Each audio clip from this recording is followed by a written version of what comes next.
Welcome back, everyone.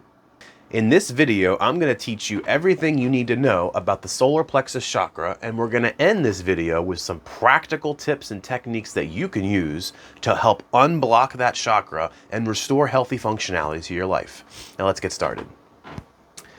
The solar plexus chakra, otherwise known as the Manipura, lustrous gem is what that stands for, the Manipura chakra. So the solar plexus chakra, its purpose is to be your source of personal power. It's the third chakra, its color is yellow, its element is fire, and you can think of the solar plexus chakra quite literally corresponds to the solar plexus area of your body. In our physical body, there's a whole bundle of nerves that sits there, and if you've ever done any kind of martial arts or any kind of combat training, you know if you get hit hard in the solar plexus, you can be actually knocked out temporarily because it overloads all the nerves in the area. So it's kind of the little central nerve bundle here. Now, when our solar plexus chakra is imbalanced or out of balance, we can experience these issues. Low self-esteem, because again, it's our personal power. It's correlated strongly with all of the digestion organs. So solar plexus is your stomach organ, pancreas, gallbladder, liver, and your adrenals, because again, all of this, kidneys, it's all in this area. So you can have digestion issues where you either have not enough fire in your belly to digest the food, or you've got too much fire and now you've got acid reflux, ulcers, and things like that. Because remember, with all of these chakras, they exist on a pole. It's a polarity. You can be imbalanced in either direction. And you can even have some imbalanced traits on one side and some imbalanced traits on the other side, So it's kind of interesting. You can have issues with anger if you're kind of out of balance on the other side of things. You can be controlling. You can have issues making decisions, where you can be indecisive. Or you can be too bullheaded and stubborn when you make a decision and not change your mind when facts suggest otherwise. You can be passive, the other end. You can be sluggish. You can be fearful. And this is on the lack side. And then on the abundance of it side, you can be dominating. You can be aggressive. You can be blaming. You can be too active. Too much action, to be the contrast to too much sluggishness. Now, when your solar plexus is balanced, right? When this chakra is balanced in you and is healthily open, doesn't mean it's a lighthouse that's 100% open. It just means that it's balanced at whatever amount that the aperture is open. You don't want all your chakras open 100% all of the time. It's unnecessary. I mean, you would be an enlightened being. You'd be an avatar of Krishna on the planet or something if all your chakras were fully open. But the key is just a healthy balance. We don't need them ratcheted all the way up. So when we're balanced in our solar plexus, we're confident, we're capable, we're skillful and successful. We're able to take our gifts, talents, skills, and abilities and successfully apply them in our outer reality in such a way in balance and harmony that benefits us and helps other people. We're self-motivated. We have high self-esteem and self-confidence. We're embodying the warrior energy. Part of the solar plexus is the idea and the concept of that warrior energy, that warrior spirit. We're just embodying that self-confident, strong, self-assured warrior. That's that warrior energy. Your digestion is healthy. Those organs, the gallbladder, the liver, the pancreas, the stomach, the adrenals, they're healthy. They're in balance now. You are powerful. You are able to ratchet up to 100% of your power. You are able to exercise your gifts, talent, skills, and abilities, at your maximum capacity when needed in a balanced way. And you are successful in work and business. That's why the bottom three chakras, the root, the sacral, and the solar plexus, you really want to get that foundation built and worked on, because that also directly affects your ability to work, your ability to generate wealth, your ability to have a safe and secure foundation and then build upon it. When you have a healthy sacral and solar plexus chakra, that's when you're able to go out and be successful in business, successful in work in a healthy way. Now, does that mean everyone that's rich out there, rich and wealthy, has balanced chakras? Absolutely not. But what I'm telling you is if your bottom three are, activated and healthy and balanced, for what success looks like to you with your gifts, talents, skills, and abilities, you will be able to go out and manifest what success means to you and be abundant in your own way. A lot of people are rich simply because they were born into that energy, right? If you're born, you always recreate. Remember, the outer is a reflection of the inner. You always recreate the energy from your childhood. So you could be completely unenlightened, unawakened, just an asshole. But if you were born to a rich family, then your calibration for wealth is that you are rich, you are wealthy, such that when you leave there, you will recreate a reality where you're rich and wealthy, even though all 7 of your chakras may be closed, and you could be completely just a bull in a china shop creating bad karma for yourself.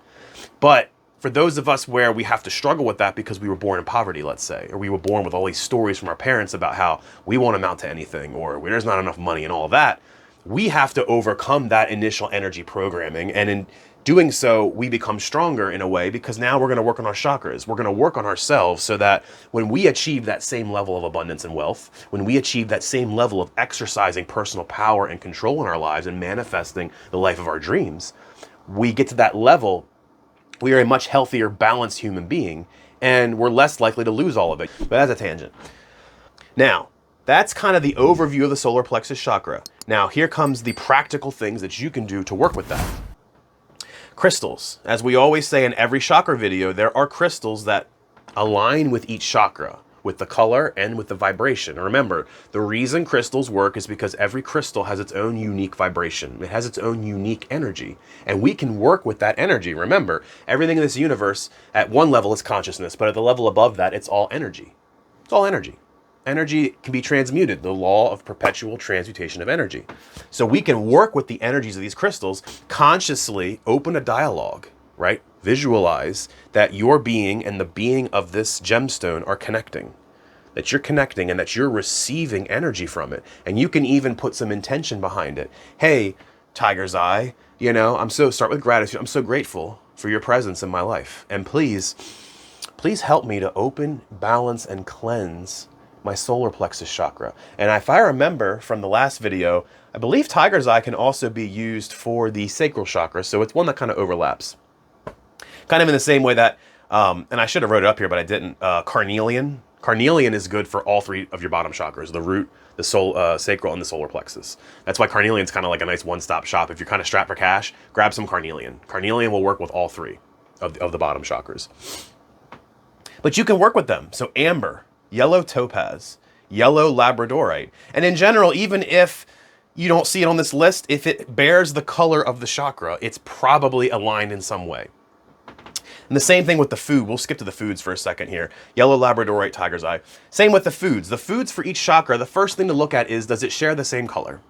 That's a great way to see if it's going to be identified. So for foods, for example, bananas, pineapples, yellow lentils. I like the yellow lentils because they come from the ground, the earth, more so than like bananas, And lentils also have a lot of protein. Lentils are actually really great. I do a lot of study on nutrition and food, and we're going to make videos about that later down the road.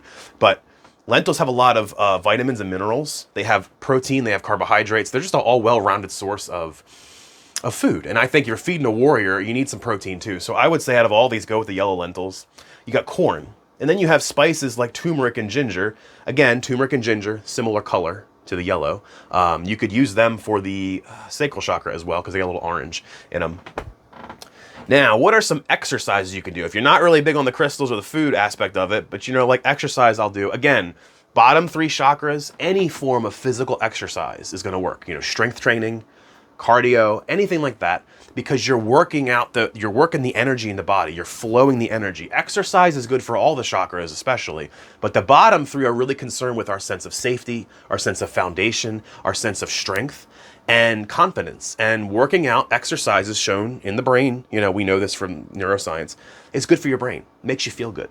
And it makes you get stronger in the body, quite physically, literally stronger. You can run longer, you can walk, for miles, you can lift heavy things relative to you.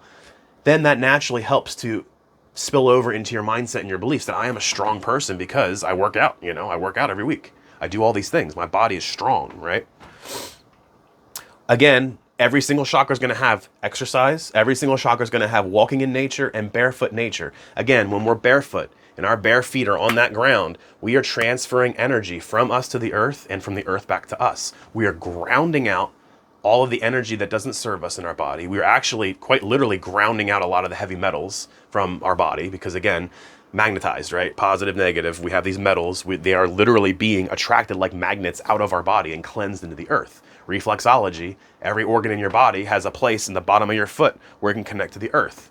We humans have been walking this planet barefoot for hundreds of thousands of years. I mean, don't quote me on that, but at least thousands of years, for sure, tens of thousands of years.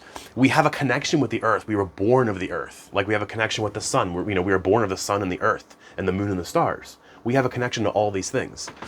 So barefoot in nature is great. Now here's some specific yoga techniques you can do. And go ahead and you can Google these. There'll be videos on YouTube for how to do these different yoga techniques. We'll probably make a series of different yoga postures you can do to help all these chakras. But for now, I'm just going to give you the summary. You can look it up.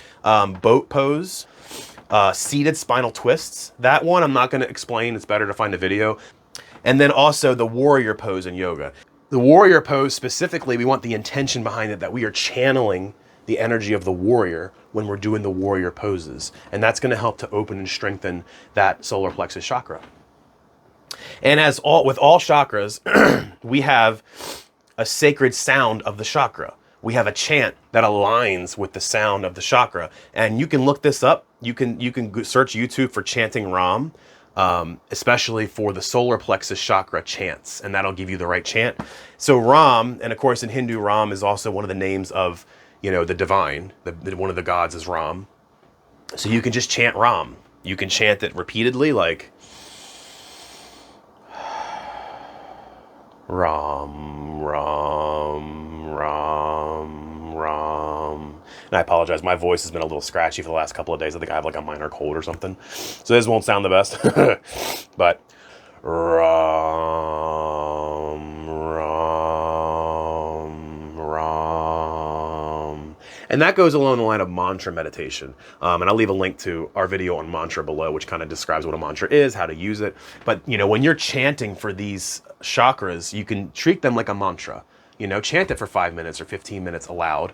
And then throughout the day, you can have it on autopilot in your mind. Just keep thinking it in the back of your mind, Ram, Ram, Ram, Ram, Ram, Ram. And you can vary it shorter, longer, shorter, higher, lower. It doesn't matter. The mantra will soon tell you how it wants to be played out in your mind. Oh, excuse me. Ugh, I know, man, my throat's like jacked up. And now some affirmations too, because remember, solar plexus is all about personal power, and you can tweak any of these affirmations to what feels best for you.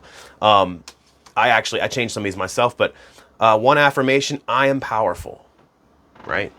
I embody my power. I embody my strength. I'm a warrior. I'm powerful. Every day, I'm a little more powerful than the day before. And this one as well. I have the courage to change my life. Every day, I'm a little bit braver than I was the day before. Every day, I've got a little bit more courage than I did the day before.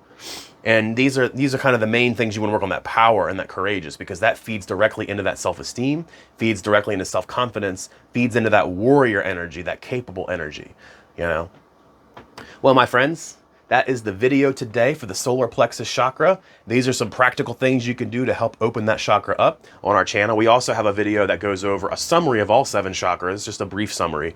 I hope you guys have a wonderful day today, and we'll see you tomorrow. Peace.